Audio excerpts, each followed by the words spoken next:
Okay, hello sa tanan, may buntag. Ako si Jomar Cortijos, no?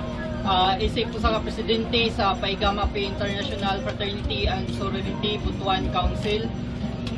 Nag-a-appeal mi karon sa ipadayag nga kalihukan kaning gitawag nga Let's Do It Philippines National Cleanup Day, at the same time international siya. Kami malipayon in behalf sa mga membro sa Paigama P, malipayon mi kay isa sa mga organisasyon ni kooperar aron sa paglimpyo diri sa Masaw Beach, no? Paglimpyo diri sa Masaw Beach Resort. Ipili na mo ni nga lugar kay una-una beneficial kaayo siya kay usa kini sa gi-promote sa Butuan City nga usa sa mga tourism sa Butuan nga proud to be Butuan.